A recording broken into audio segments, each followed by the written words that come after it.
Every small town has its secrets. In the quiet suburb of Arlington, Virginia, Liz walked among them every morning.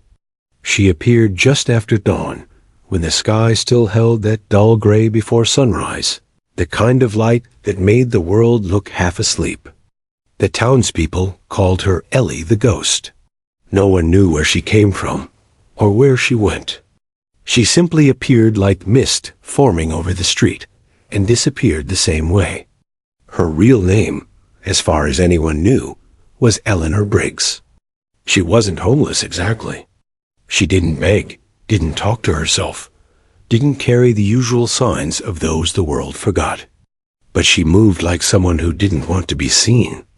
Her coat was old but clean, her boots warm but solid. She carried a faded leather satchel, the kind that once might have held important papers or military maps. Every morning she stopped at Willow's Cafe, ordered a black coffee, and sat by the window facing Main Street. She stayed until her cup was empty, never reading, never scrolling her phone, never talking, just watching. People noticed, of course, at first, but then they stopped caring. "She's strange," some whispered. "Probably lost her mind," others said. After a while, she just became part of the background noise, a silent woman who watched the world go by but never joined in. It would have stayed that way until the day Colonel Michael Harris saw her.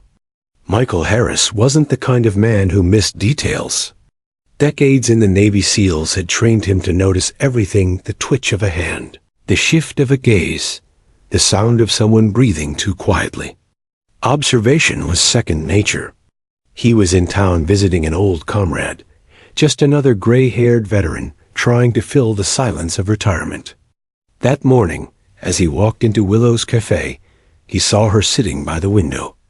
At first, it was nothing. Just a woman sipping her coffee, lost in thought. But then something subtle. The way she sat, spine perfectly straight, shoulders square, feet placed evenly under the table. Most people slouched when they were alone. She didn't. Her stillness wasn't laziness. It was control. Then came the moment that froze him. A tray crashed behind the counter. The sound wasn't loud, but she reacted instantly. Her hand twitched toward her coat pocket before she caught herself. Her eyes darted, scanning exits, then relaxed when she realized it was just a waiter's mistake. That reflex, quick, defensive, automatic, wasn't born in ordinary life. That was training. That was muscle memory. Harris's instincts stirred. He'd seen that kind of control before in the eyes of soldiers, special ops agents, intelligence officers who'd seen too much and trusted too little. But there was something else about her, too. Beneath her calmness, there was exhaustion, like she'd been fighting a war that no one else could see. When she stood to leave, Harris caught a glimpse of her face reflected in the cafe window. Sharp features, strong jaw, faint scars along her temple. Her eyes gray, piercing, looked familiar, but he couldn't place them. He watched as she walked down Main Street with that same silent rhythm. Not wandering, patrolling. The next morning, Harris returned to the cafe. Not for coffee, he didn't even like the place. But she was there again. Same seat, same posture. This time, he sat near her. For 15 minutes, neither said a word. The hum of conversation filled the room, clinking cups, quiet chatter, the hiss of the espresso machine. But he could tell she was aware of him. Every time he shifted, her eyes flicked toward him, subtle but sharp. Finally, he spoke. "Cold morning."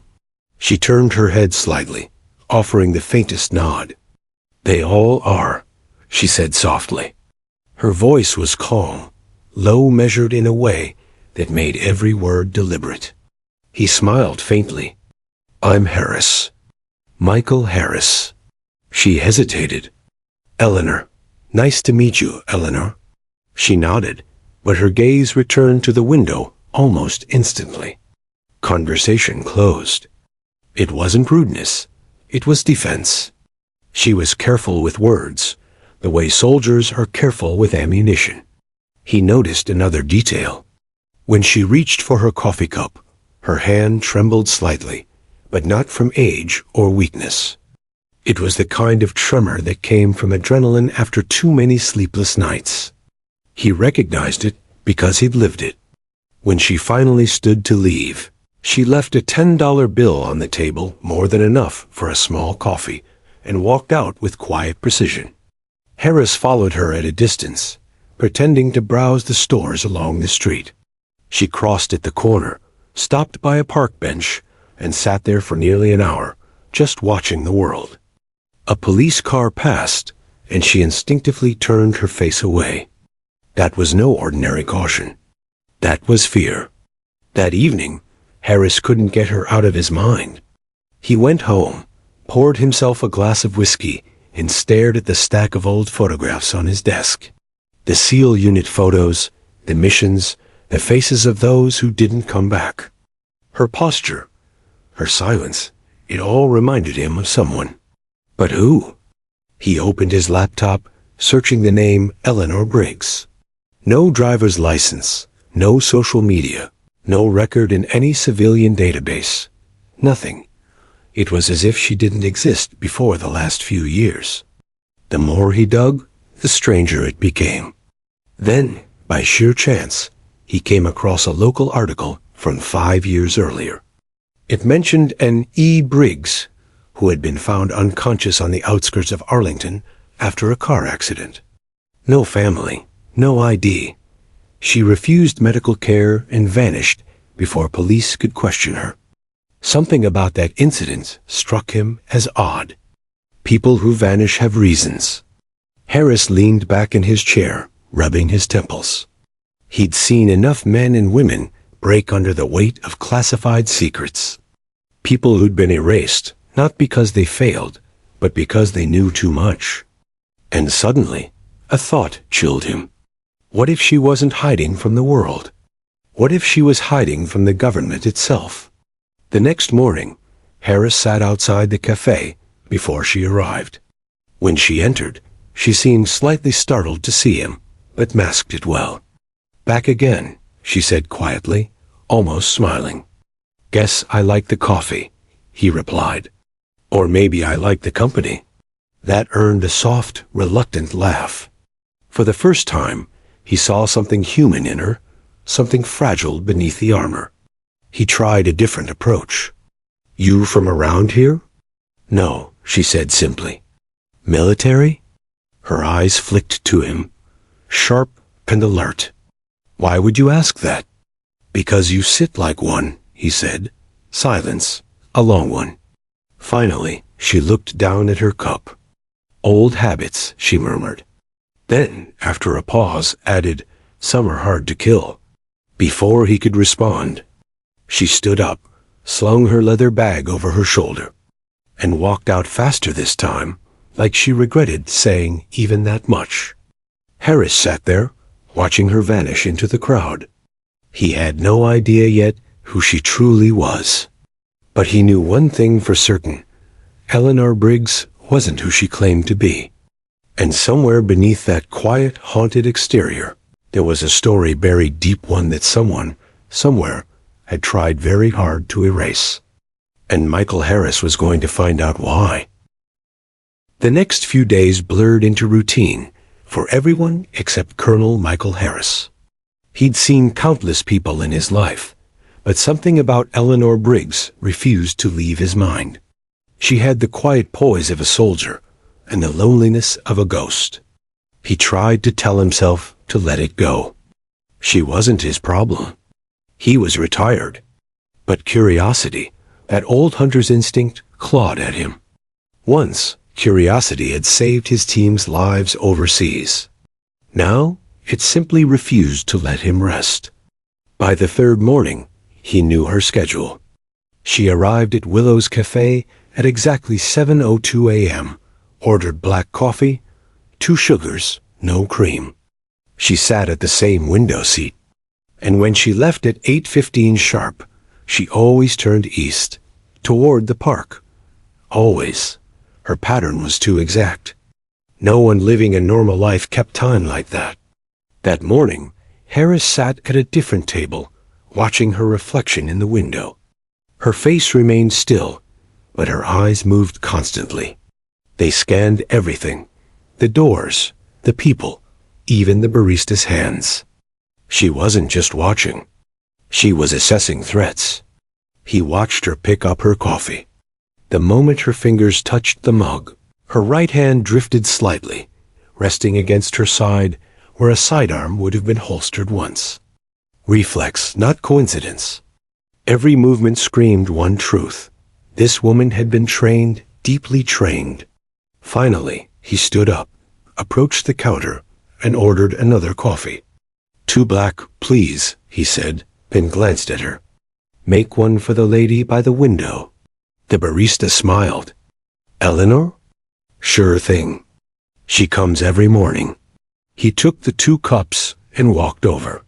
"Thought you might like a refill," he said, setting the cup down in front of her.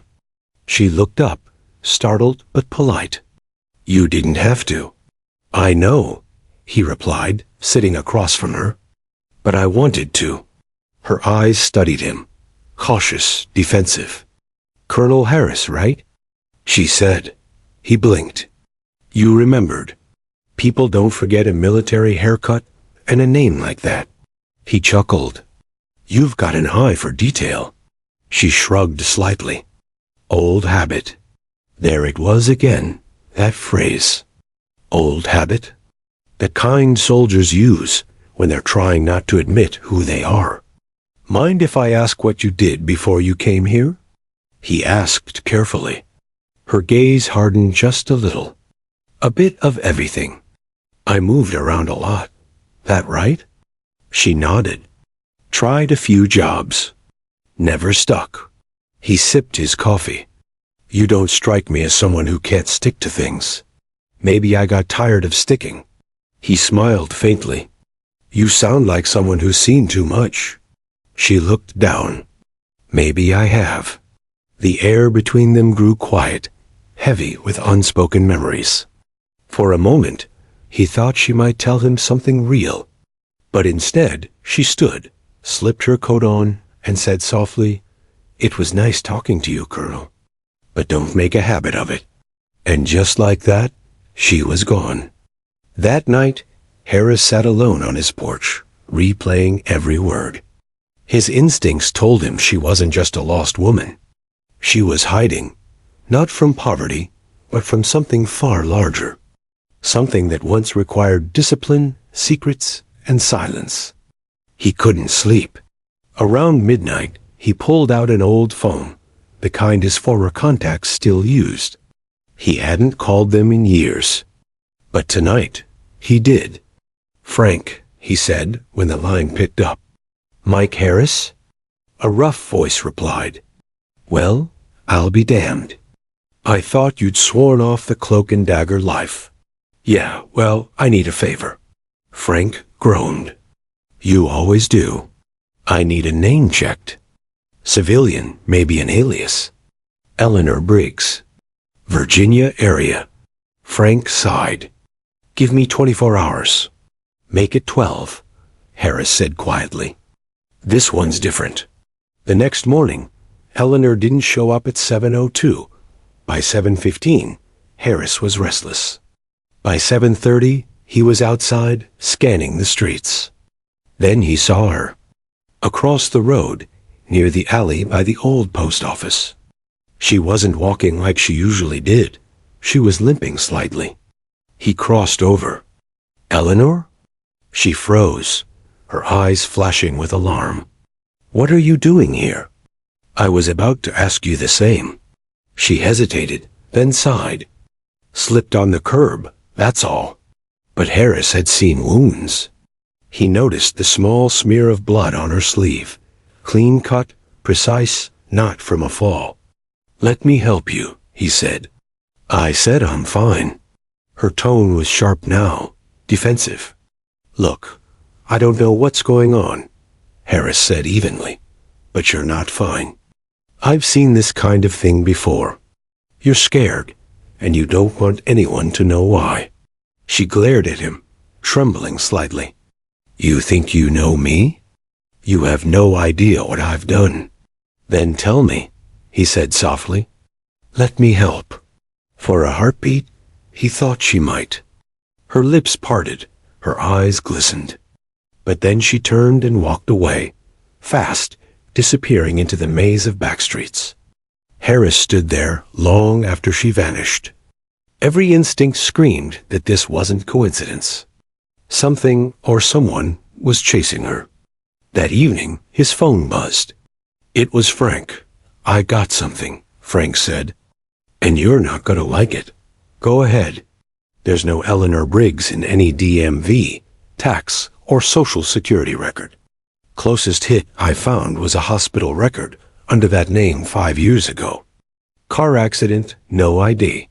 And get this, her fingerprints were flagged by the Navy database. Access denied, classified level red. Harris frowned. Red? That's above my old clearance. Exactly.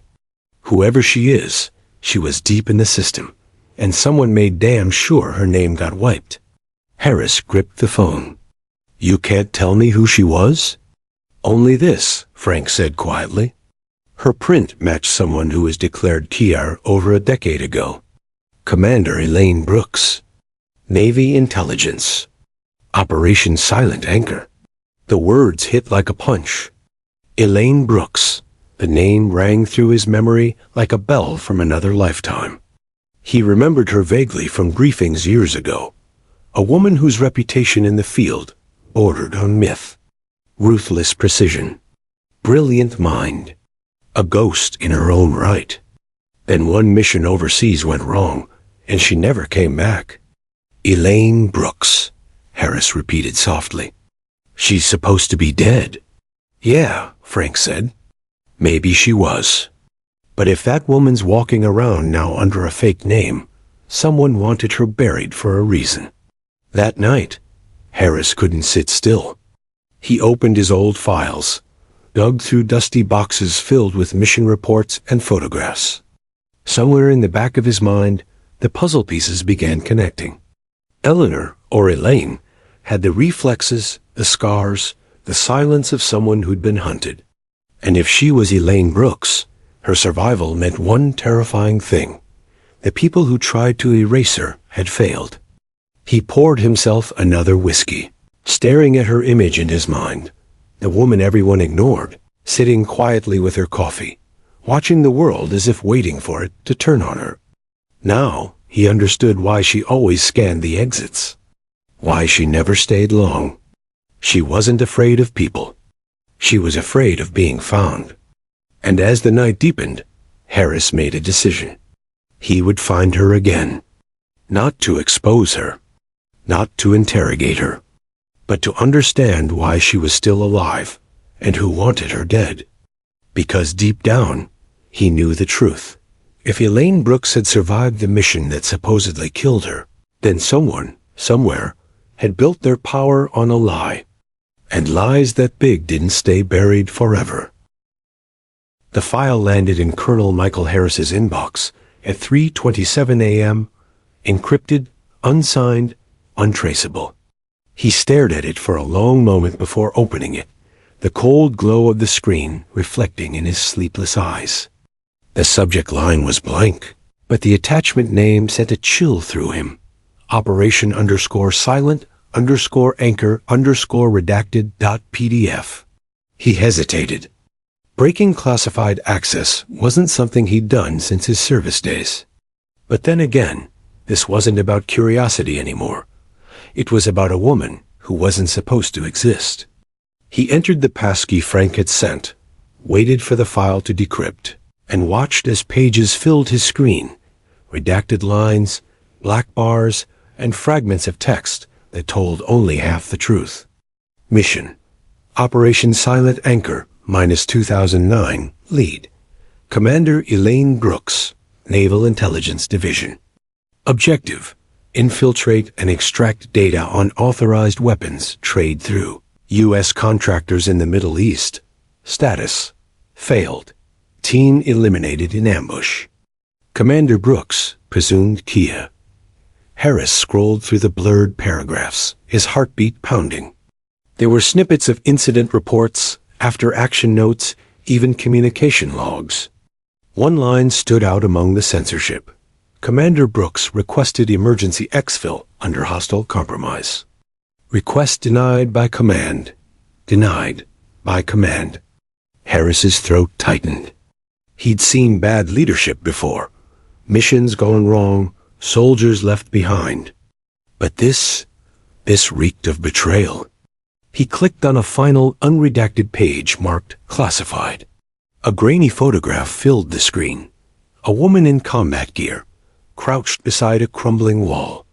Her eyes burned with fierce focus, even in low light. Elaine Brooks. He leaned closer. The same sharp cheekbones. The same gray eyes. Even under dirt and shadow, he could see it. Eleanor Briggs. It was her. No question. The woman the world had ignored was a war hero who'd been erased by her own government. By sunrise, Harris was pacing his living room. Every instinct told him the truth. Elaine Brooks didn't die in that ambush. She survived, and someone made sure no one ever found out. He grabbed his phone and called Frank again. "You weren't supposed to see that file," Frank muttered, voice tight. "If I can pull it, others can too." "You're walking into a hornet's nest, Mike." "Then maybe it's time someone stirred it up," Harris said. "She's alive, Frank. They left her there to die, and she found a way out. I want to know why." Frank sighed heavily. "Listen, there's a name buried in that report. General Caldwell. He was the oversight officer for that operation. Retired now. If anyone knows what went wrong, it's him." "Caldwell," Harris repeated.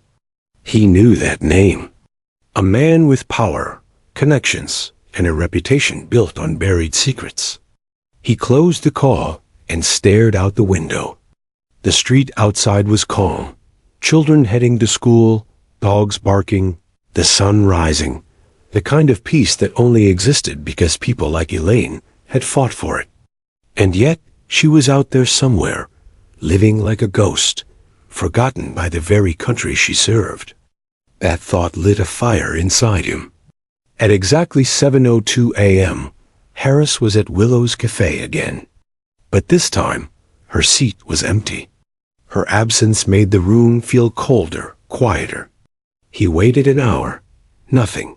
He left, checking the streets, the park, even the small public library, where she sometimes sat reading old newspapers. No trace.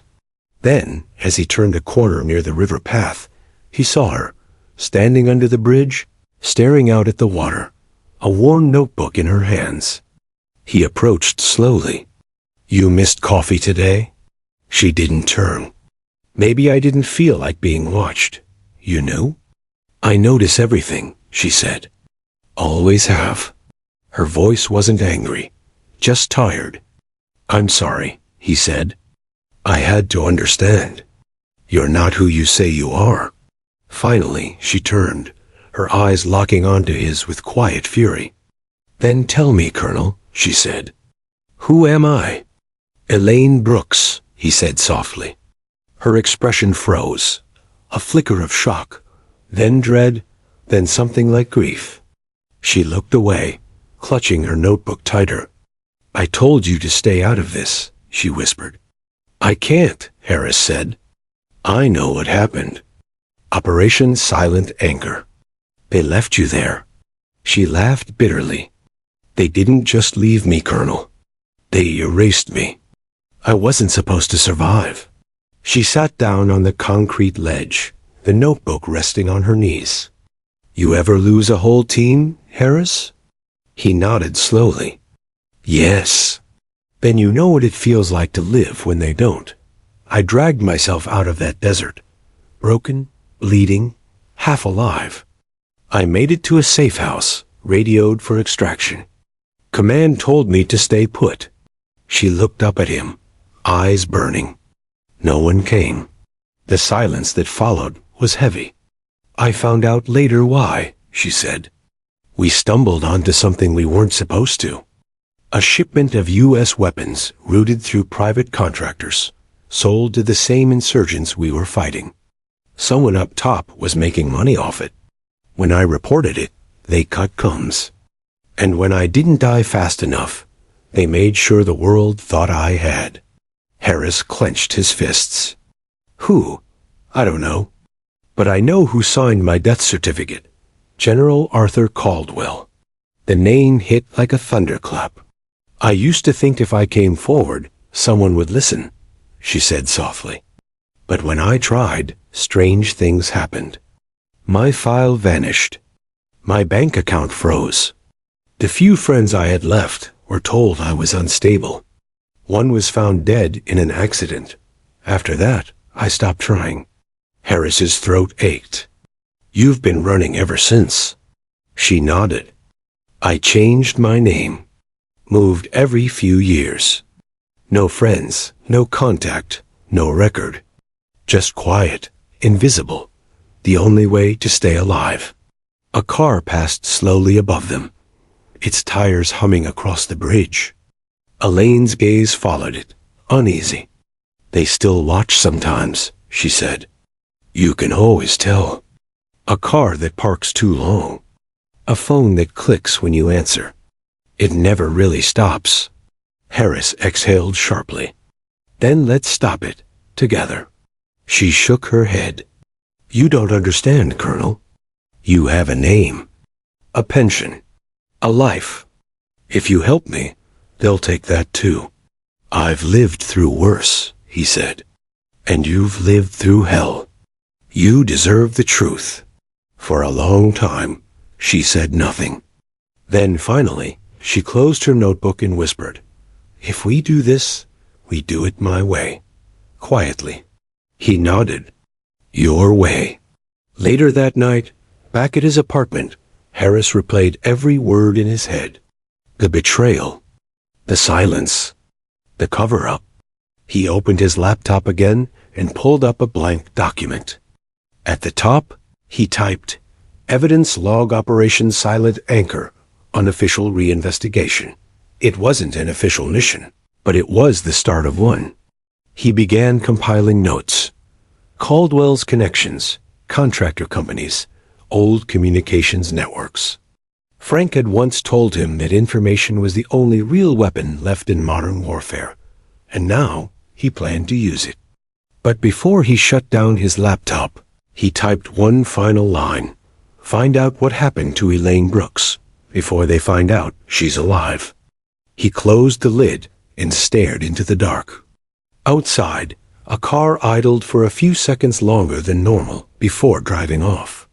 Harris didn't notice it, but Elaine would have. Someone had seen them together. And somewhere, far above both their heads, a file had just been reopened. Rain had begun to fall in thin silver threads across the quiet town, the kind of rain that softened the edges of streetlights and washed the dust off forgotten memories. Elaine Brooks, once known as Eleanor Briggs to the world, stood by the window of a dim motel room, her reflection ghosting across the glass. Behind her, Colonel Michael Harris sat at the small wooden table, laptop open, a dozen files spread across the bed like pieces of a puzzle no one was meant to solve. Neither spoke for a long while. The silence between them wasn't awkward. It was heavy, fragile, like the pause before a storm.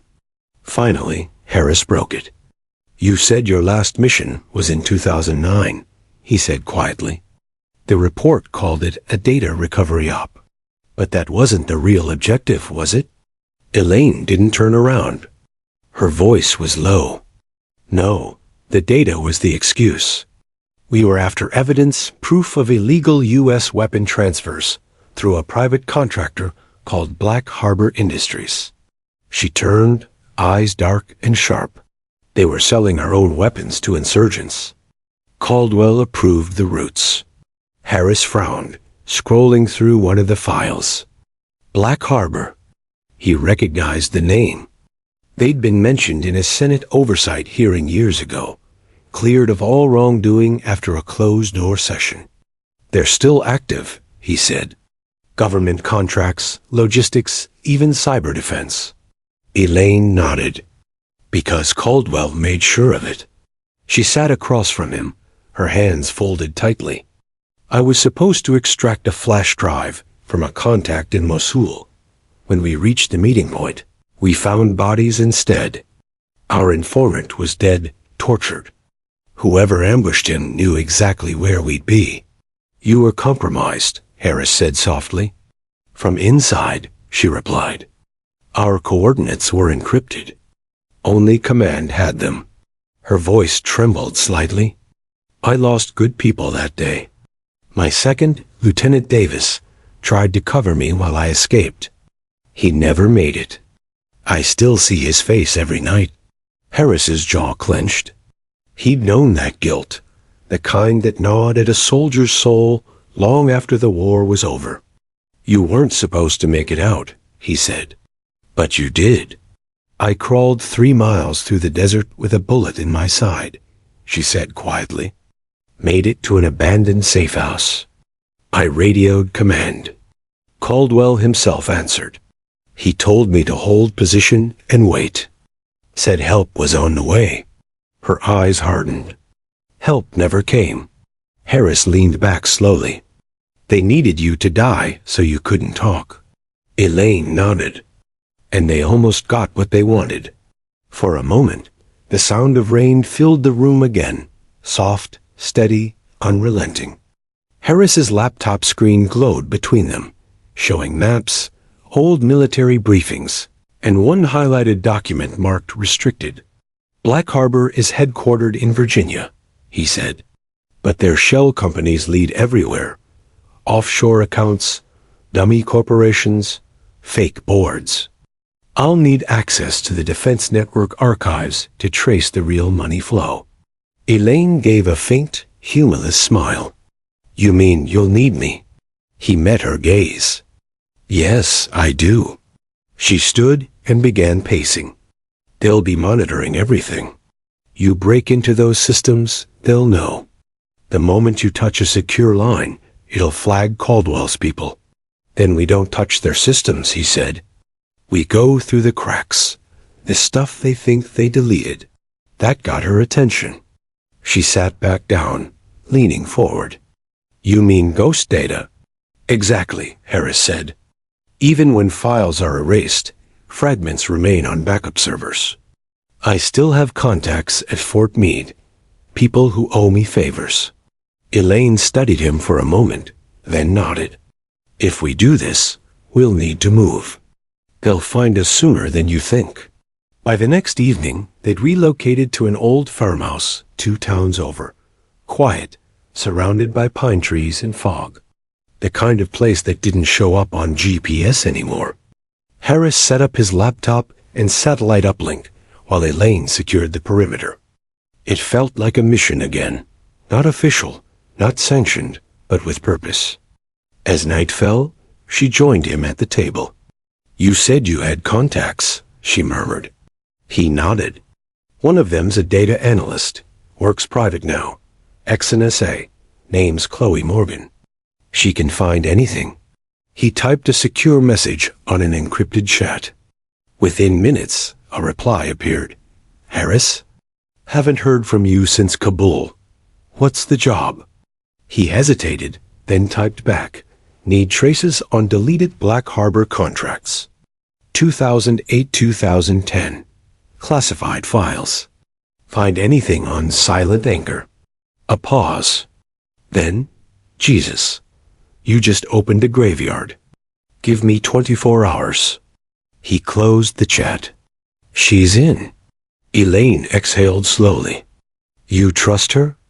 With my life, he said. She saved it once. She gave him a look. Then let's hope she can do it again. Around midnight, Elaine stepped outside for air. The woods were quiet, except for the sound of wind moving through the branches.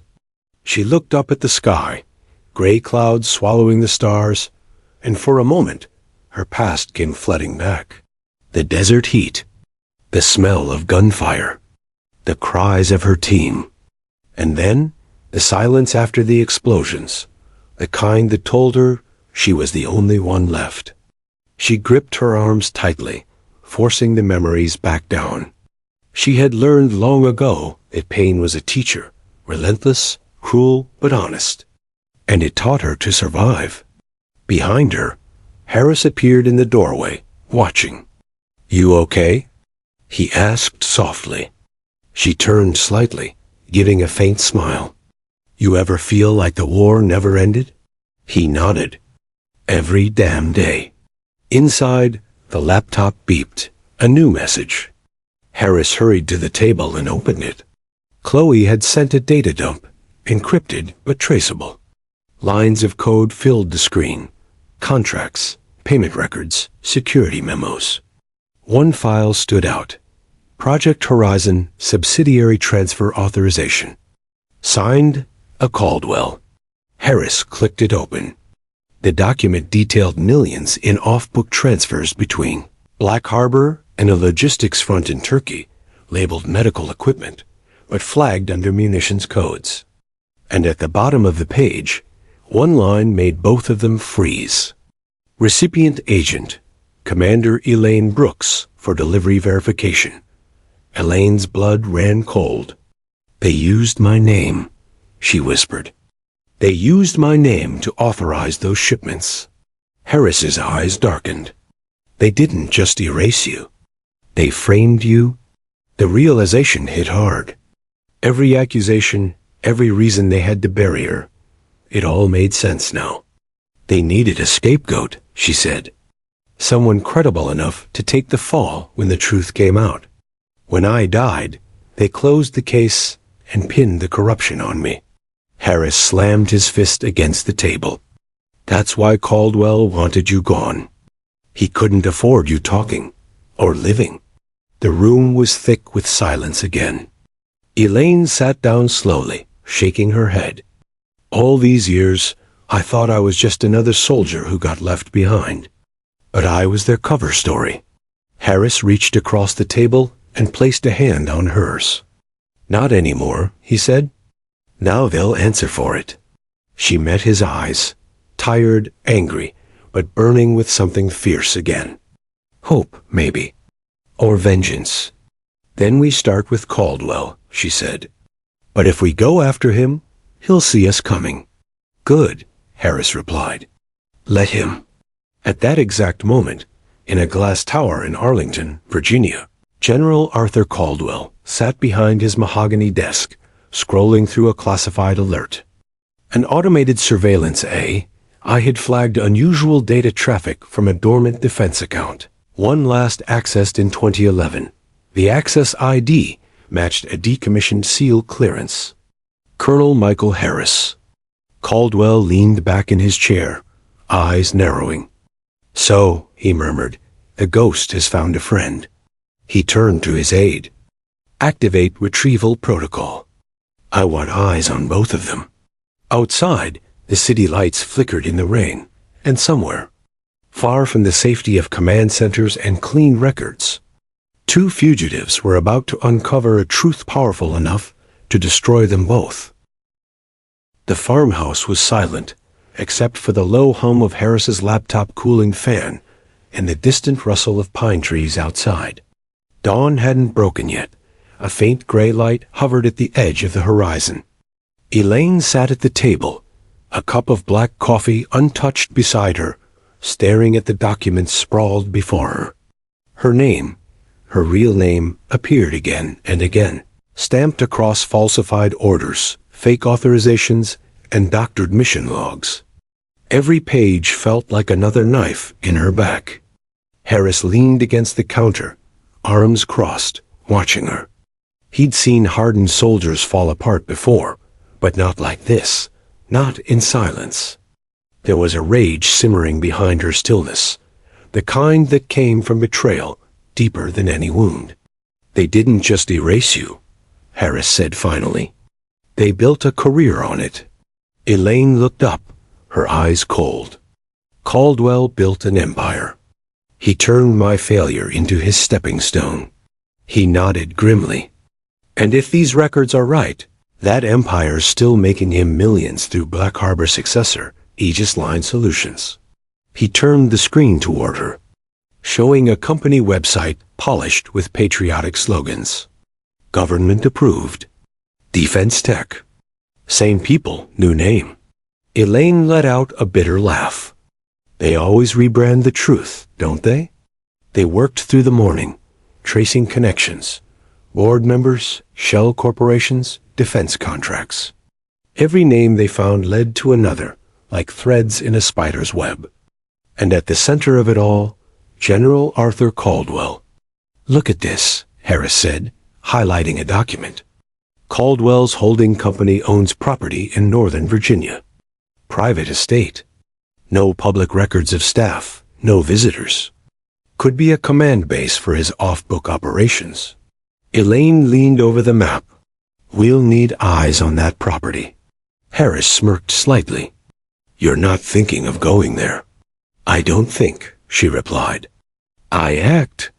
He couldn't help a small grin. Still the commander, huh? Her eyes softened just a fraction. I stopped being that a long time ago.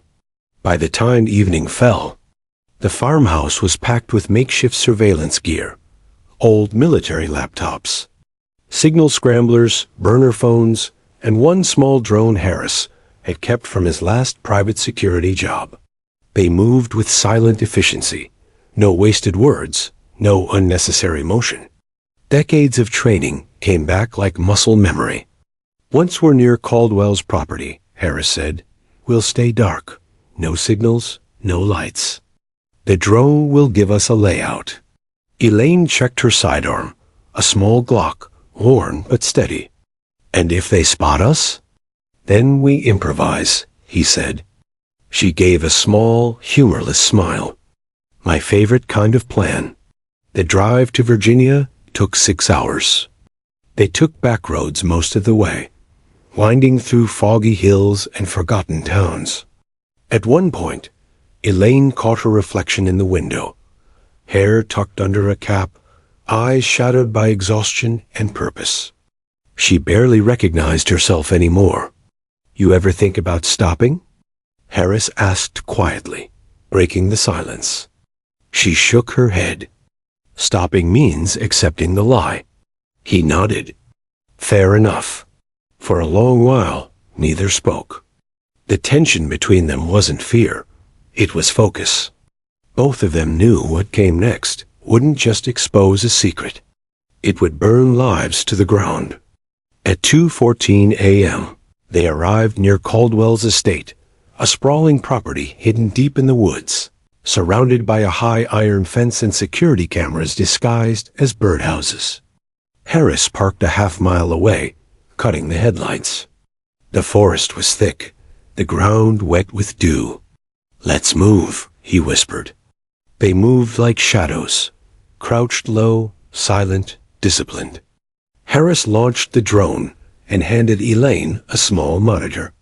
The live feed flickered to life, infrared images of guards, vehicles, and a large mansion with reinforced glass windows. There, Elaine said, pointing at a side building. Storage unit or data hub. Probably where he keeps private records. 2 guards posted, Harris noted. We'll need a distraction. Elaine gave him a look that made him grin despite himself. You always did like the direct approach. 10 minutes later, the distraction came in the form of a small controlled explosion. A flashbang planted near the outer fence. As guards rushed to investigate, Harris and Elaine slipped toward the side building, staying low and quick. Harris picked the lock. Elaine slipped inside. The interior was sterile. Metal shelves, hard drives, military-grade encryption terminals. The hum of servers filled the air like a pulse. This is it, Elaine whispered, moving toward the central console. He kept everything. Harris plugged in a data extraction drive. I'll mirror the files. 3 minutes tops. She scanned the shelves, eyes catching a dusty file box labeled Operation Silent Anchor Confidential. Her breath hitched. She opened it. Inside were physical copies of her team's mission reports, personnel records, and one sealed envelope with her name handwritten across it. Her hands trembled as she tore it open. Inside, a single photograph, her team, taken the day before the mission, and a note in Caldwell's handwriting, "Every hero needs a grave." Her stomach dropped. The paper crumpled in her hand. "He knew," she whispered. "He planned it." Harris turned, concern in his eyes. "Elaine," before he could finish, the door burst open. Two armed men in tactical gear stormed in. "Down, now!" one shouted. Harris reacted instantly, slammed his laptop shut, and grabbed Elaine, pulling her behind a shelf as bullets shattered the air.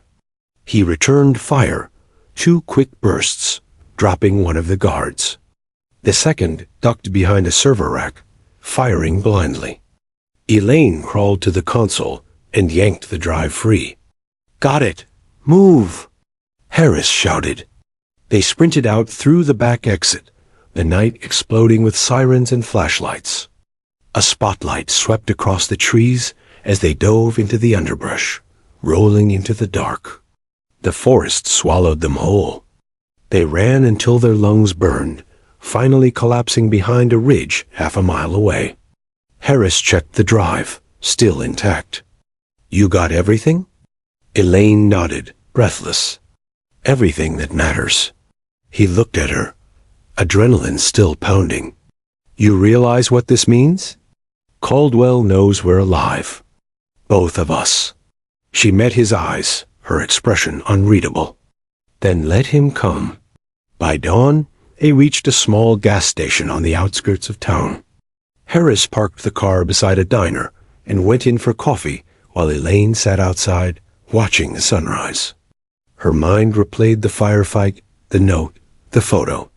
Her team's faces alive, smiling, haunted her. She could almost hear Davis's voice in her head. "You lead, we follow." She whispered under her breath, "I won't let you be forgotten." Harris returned with 2 coffees and handed her one. "You okay?"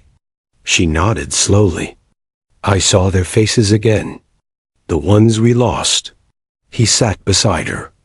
"You honored them more than anyone ever could." A faint smile crossed her lips. "Not yet." Inside the diner, a small TV played morning news. Harris glanced up. His stomach tightened. The screen showed Caldwell standing at a podium, flanked by officials. The headline read, "Retired General Arthur Caldwell to advise on national security ethics reform." Elaine followed his gaze, her face hardening. "He's not hiding anymore." Harris clenched his jaw. "He's rewriting the story." She finished her coffee, eyes never leaving the screen. "Then we'll write the ending." That night, they hid in a rundown motel outside D.C. The data drive lay on the table between them, humming faintly as Harris decrypted files. Thousands of documents appeared, emails, wire transfers, mission logs, and surveillance photos. And then they found it, a signed authorization letter dated 3 days after Elaine's supposed death. To General A. Caldwell from Black Harbor Executive Division. Subject: Operation Final Anchor, Asset Containment Successful. Commander Brooks neutralized. Evidence destroyed. Elaine's voice was quiet. Containment. That's what they called it. Harris looked at her. "We release this," Caldwell's finished. She shook her head. "Not yet. We need proof it came from him, not just his name. We bring him down the right way, or he'll spin this into another story about patriotism." Harris leaned back. "You're thinking of going public?" She nodded slowly. "With the right eyes. Someone who can't be bought." He stared at her for a long time. "You really think such people still exist?" Her lips curved slightly. "I think you still do, Colonel." Outside, a black SUV rolled quietly down the empty street, headlights off. Inside, a man in a suit spoke into a phone. Target confirmed. Proceeding with retrieval. In the motel room, Elaine and Harris didn't hear the car stop. Didn't see the figures step out. Didn't know that before the sun rose again, their war would no longer be about uncovering the truth. It would be about surviving it. The knock came at 4:12 a.m. It wasn't loud, just 3 sharp raps, deliberate and precise, like someone who didn't need to announce themselves twice. Elaine's eyes flew open. She was already sitting upright, one hand reaching for the Glock under her pillow. Harris stirred beside the window, his instincts snapping awake. In the silence that followed, the two of them exchanged a single look, wordless but clear. They found us. A soft shuffle of boots echoed in the corridor outside the motel room. Not the careless footsteps of a drunk guest or janitor. These were disciplined, synchronized, military.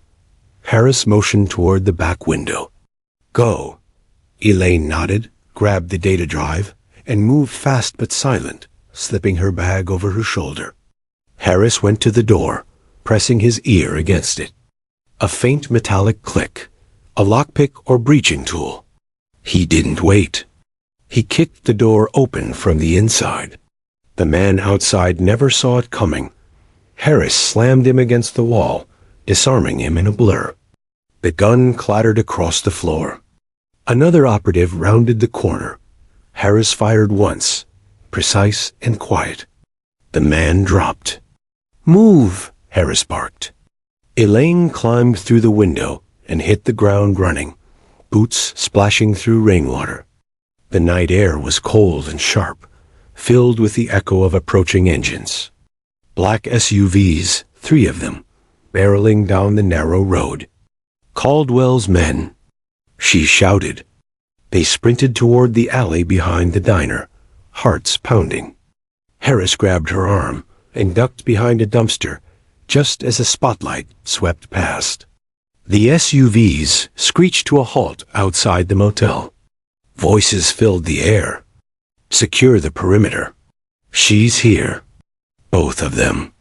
Elaine's breath came hard and shallow. They're tracking us somehow. Phones? Harris shook his head. We ditched them. Then how? He looked at the drive in her hand. Trackers in the hardware. Elaine cursed under her breath, pulling her knife. In one quick motion, she pried the casing open and ripped out a small blinking microchip. Got it. She crushed it under her boot. But it was too late. Go. Harris shouted as gunfire erupted behind them. They ran through the back streets of the sleeping town, headlights flashing past them, bullets sparking off metal. The chase felt endless, rain in their eyes, breath burning in their lungs. Finally, they cut through an old scrapyard, diving behind rusted cars. Harris raised his sidearm, returning 2 quick shots. One SUV skidded to a stop, its windshield shattered. The others peeled away in a different direction, trying to flank them. We can't outrun them forever, Elaine said, voice tight. Harris looked around and spotted a half-collapsed drainage tunnel at the far end of the yard.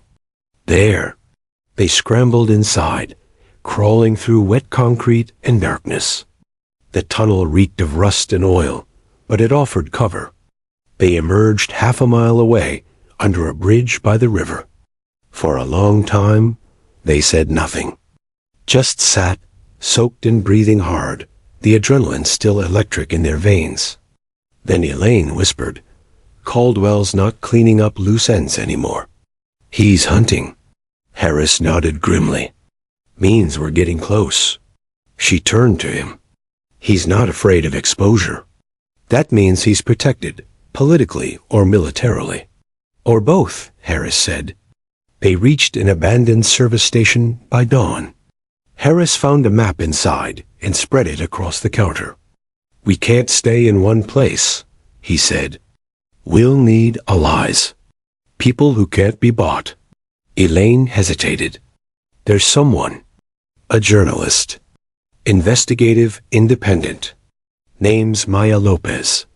She used to report on military corruption before her press credentials were pulled. She reached out to me once years ago, but I ignored her. I didn't trust anyone back then. Still got her contact? Elaine nodded. Encrypted line. If she's still alive, she answer. Harris gestured to the old payphone on the wall. Then make the call. It took 10 tries before the line clicked and a groggy voice answered, cautious but steady. Who is this? Maya, Elaine said softly. It's me. Silence. Then a sharp intake of breath. Eleanor? Jesus, I thought you were dead. Not yet, Elaine said. But I might be if you don't listen. I've got proof. Caldwell's cover-up, Black Harbor, everything. The tone on the other end changed instantly. Where are you? Nowhere you can find. Harris cut in. We'll send a secure drop location. Maya hesitated. You're not paranoid enough, Colonel. Caldwell's got half the intelligence network in his pocket. If you're alive, he knows it. And if he knows it, he's already rewriting your story. Elaine frowned. What do you mean? Maya sighed. Turn on a radio. The old radio in the corner crackled to life, faint static giving way to a news broadcast. Breaking news. Former Navy Commander Eleanor Brooks, long believed dead after a 2009 mission failure, is now wanted for questioning in connection with cyber attacks against federal defense systems. Authorities believe she may be working with a retired SEAL Colonel, Michael Harris, in an attempt to blackmail former military officials. Elaine's face went pale. They're framing us. Harris's jaw tightened. He's turning us into the criminals. Maya's voice came through the receiver again.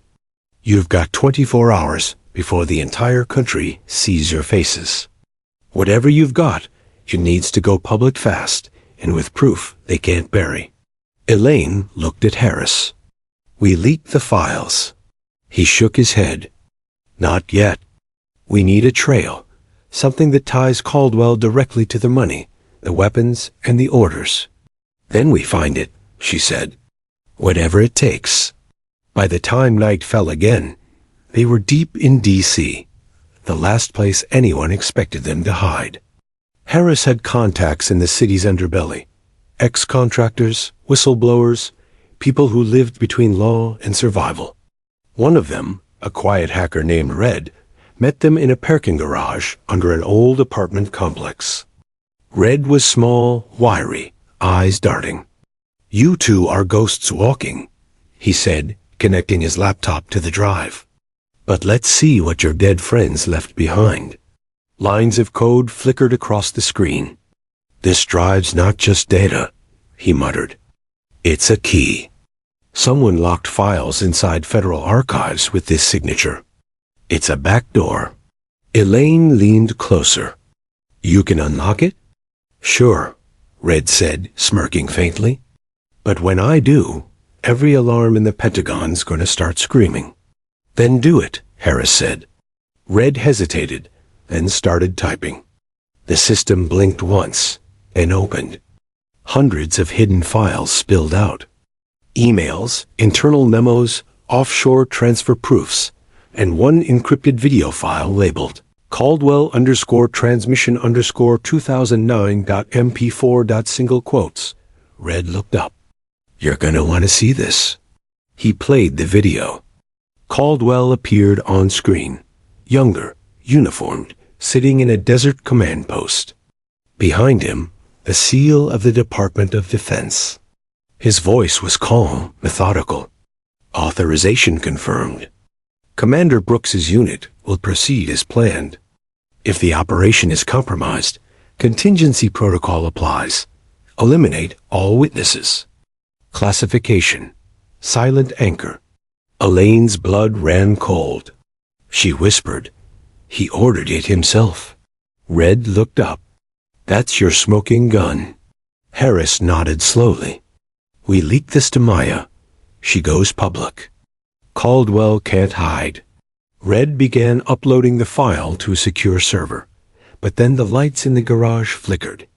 "Wait," Red said. "Someone's in the network." Before he could finish, a bullet shattered the laptop screen. "Down!" Harris shouted. Gunfire erupted. Shadows moved at the edge of the garage, black-clad operatives sweeping in from both sides. Red went down instantly. Elaine grabbed the damaged drive, ducking behind a pillar as sparks flew. Harris returned fire, covering her as they sprinted toward the exit. They burst out into the night, tires screeching as Harris hotwired a nearby car. Bullets chased them down the ramp. Elaine dove in, clutching the drive. "Go!" she shouted. The car roared out of the garage, glass shattering behind them. In the rearview mirror, Harris saw at least 2 SUVs in pursuit. He turned sharply onto a side street, headlights cutting through the rain. "We've got the proof," he said, voice steady. "Now we just have to live long enough to show it." Elaine looked down at the blood-stained drive in her hands. Her voice was barely a whisper. "Then let's make it count." The night bled into morning over Washington, D.C., gray and restless. The city was waking, but for Elaine Brooks and Colonel Michael Harris, dawn didn't mean safety. It meant time was running out.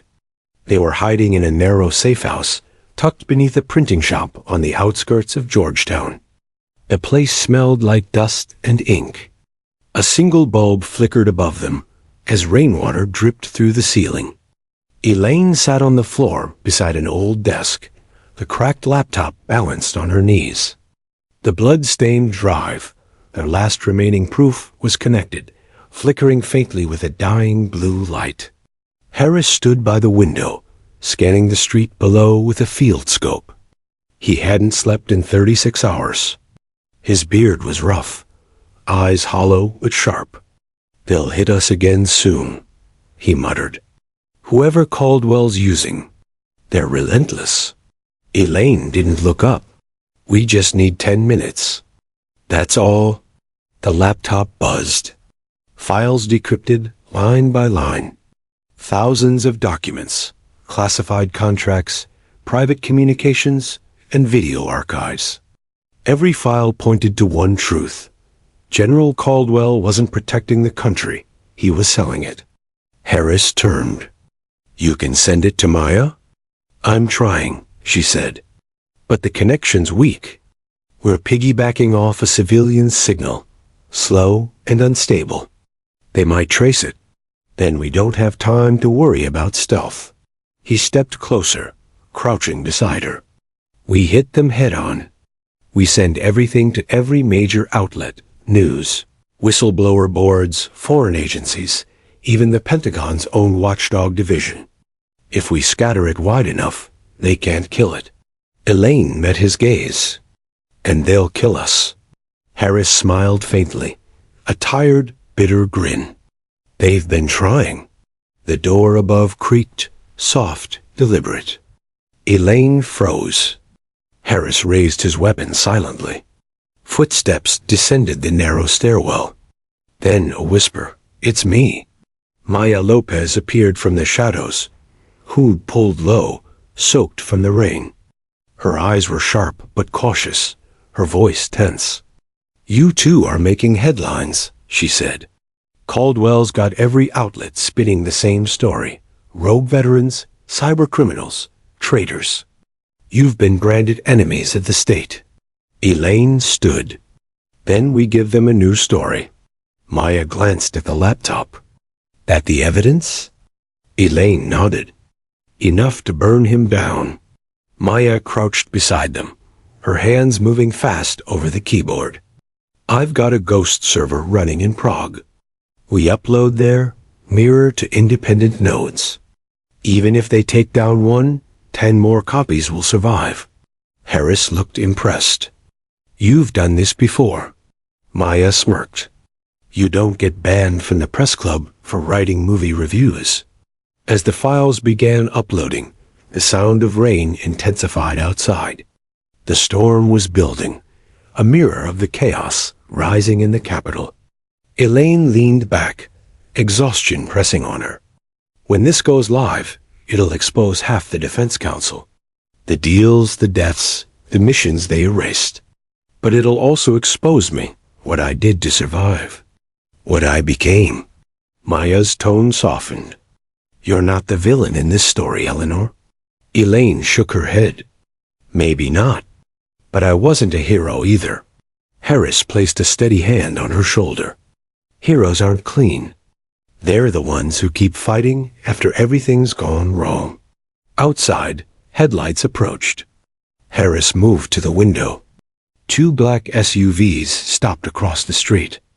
Engines idled, windows tinted. He cursed quietly. They found us. Maya's eyes widened. How? Elaine looked at the laptop. The signal. They traced the uplink. Harris grabbed his rifle and tossed a small flash drive to Maya. Backup data. Get it out of the city, whatever it takes. Maya clutched it tightly. What about you? He didn't answer. The SUV's doors opened. Men in tactical gear poured out. Black masks, suppressed weapons, no insignias. Caldwell's private unit. Go, Harris shouted. Maya sprinted toward the back exit. Elaine followed, grabbing her bag and the half-uploaded drive. The first burst of gunfire shattered the window. Glass rained over them as Harris returned fire from the stairwell. Move, he yelled. I'll cover. Elaine hesitated. I'm not leaving you. Go, damn it. Their eyes met, brief but full of everything left unsaid. Then she ran. The storm broke fully as she and Maya burst into the alley, sprinting through sheets of rain. The sound of gunfire echoed behind them. Down there, Maya shouted, pointing toward the river.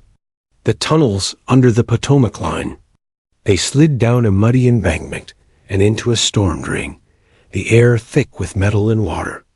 Above, the city thundered. Helicopters cut through the clouds, searchlights flashing across rooftops. Caldwell's manhunt was no longer secret. They waded through waist-deep water, hearts hammering. Maya's voice trembled. If they catch us, they won't, Elaine said, her tone cold, focused. Not until the world knows the truth. Back at the printing shop, the gunfire had gone silent. Caldwell's men breached the lower level. Smoke drifted across the room. Harris lay wounded but alive, pressing one hand against a bleeding shoulder. He crawled toward the fallen laptop, still flickering, still uploading. A masked operative spotted him. Colonel Harris, the man said through his comb. Target secure. Harris smiled faintly, blood on his teeth. You're too late. He pressed one final key on the keyboard. Upload complete. The laptop beeped, and a message flashed across the screen. Mirroring to global nodes. Success. Seconds later, a bullet struck him in the chest. Across the city and the world, screens lit up. At 9:43 a.m., a flood of documents began appearing on hundreds of servers. Whistleblower platforms, anonymous message boards, independent journalists, all receiving the same files. The headline exploded on every major outlet. Leaked documents expose defense corruption. Operation Silent Anchor confirmed. Images of Caldwell's secret directives. Offshore accounts. Lists of names. And one video, the same footage Red had uncovered, showing Caldwell ordering the erasure of a mission team to protect his weapons deals. Social media erupted. Senators demanded hearings. News anchors stumbled live on air as they read the leaked transcripts. The truth had detonated. By nightfall, Washington was on fire, not literally, but politically. Caldwell appeared before cameras, his once composed face now gray with fury. These documents, he said stiffly, are fabricated, part of an ongoing cyber attack against national security. But his voice trembled. The lie was collapsing. The press shouted questions, flashing cameras catching every flicker of guilt in his eyes. In a dark motel on the city's edge, Elaine watched the broadcast on an old TV. Maya sat beside her, hands still shaking. "He's done," Maya whispered. "You did it." Elaine didn't smile. "No," she said softly. "We did. But he's not finished yet." She reached into her bag, pulling out Harris's dog tags, blood-stained and bent. She closed her hand around them, tears mixing with the rain. "He gave everything for this," she said. "I'm not letting it end here." Maya looked at her. "What do you mean?" Elaine stood, her silhouette framed by the window. The city lights glowed in her eyes. "Caldwell's going down, but I'm going to make sure he never gets back up." And somewhere, across the Potomac, Caldwell stood in his office overlooking the Capitol, silent, calculating as storm clouds gathered above the city. He turned to the man beside him, his voice like ice. "Find her. End this." The city's pulse never stopped. Washington, D.C., alive with tension, the chaos of the stormy night echoing the storm brewing inside Elaine Brooks. Rain battered the streets like bullets, slashing through neon reflections. She stood at the edge of the rooftop of a deserted office building, the wind ripping her hair across her face. The dog tags of Colonel Harris rested in her palm, cold and heavy, a reminder of everything they had lost and everything they had fought for. Behind her, Maya Lopez crouched, laptop in hand, broadcasting live to millions of viewers. Every word, every document from the drive had been mirrored across the globe. The truth had already begun to burn through every defense contract, every corrupted official, but one name remained untouchable: Arthur Caldwell. Elaine's jaw tightened. He's the center. Take him down, and it all collapses. But we have to be smart. He's dangerous, smarter than anyone I've faced. Maya's voice was steady, though the tension was palpable. We've exposed everything else. He can't move without leaving traces. You get him, and this is over. The world's watching. Elaine nodded, sliding her jacket over her shoulders. Then it ends tonight. She moved through the shadows like a phantom, boots silent on the wet concrete. Caldwell's private estate, the same place they had first found proof, loomed ahead, its iron gates glistening in the storm. Security cameras dotted the perimeter, but they had already been warned by Harris's network. He had given everything he had to ensure she got this far.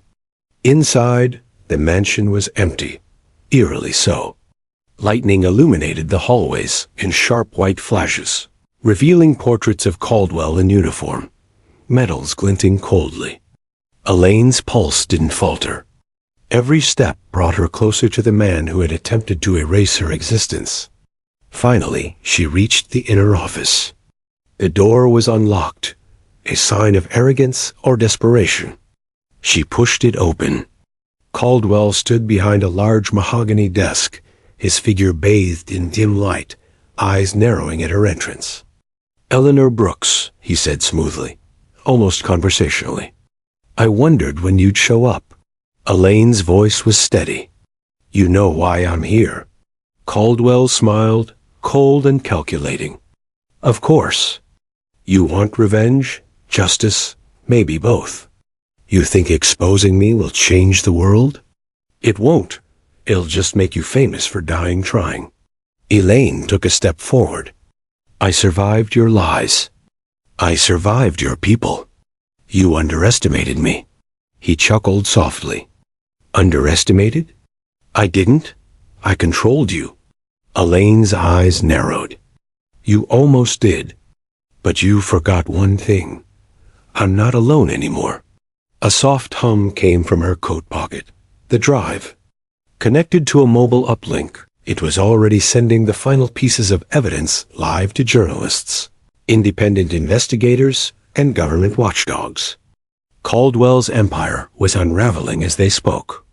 "You think this matters?" Caldwell spat, stepping forward. You're a ghost. Everyone will doubt you. You'll die trying to prove yourself.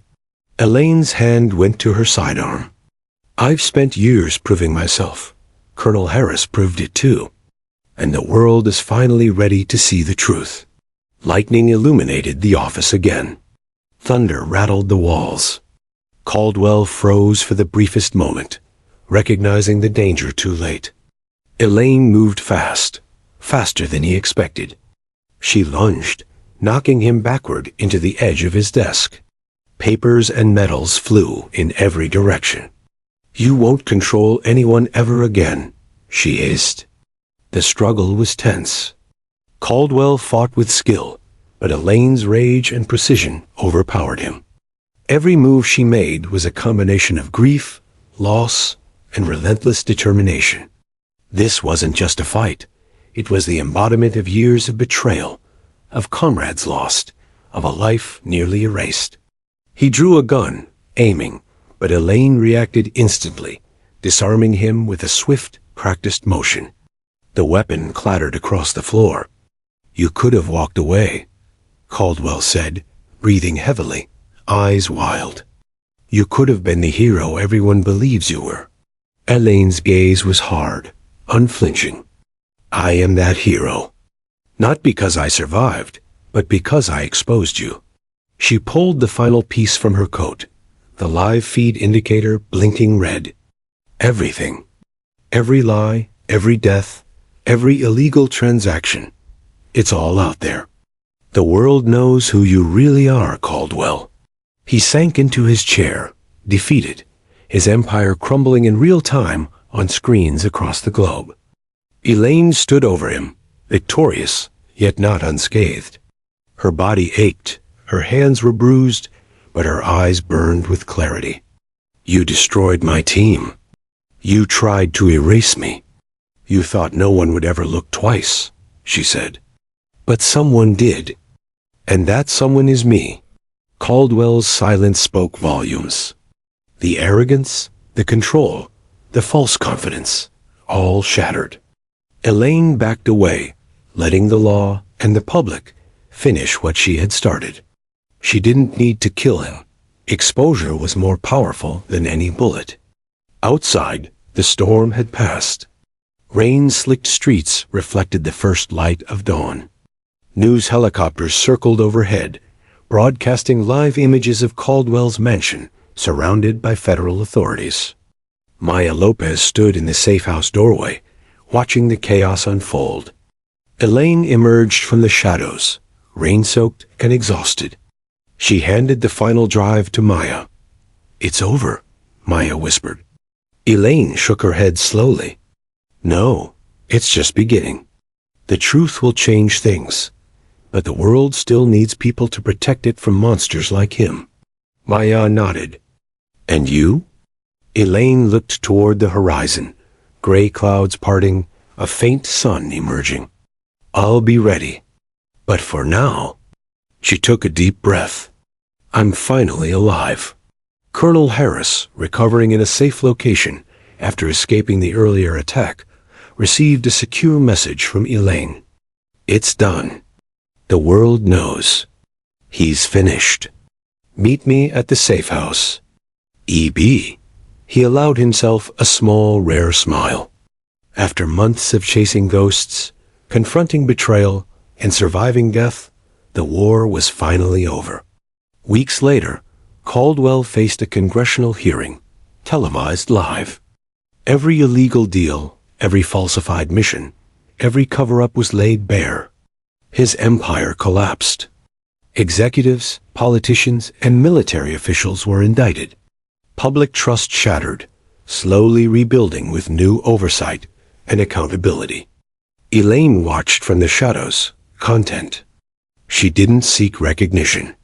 She didn't need it. She had proven that one person, one determined, overlooked individual, could change history. Colonel Harris appeared beside her.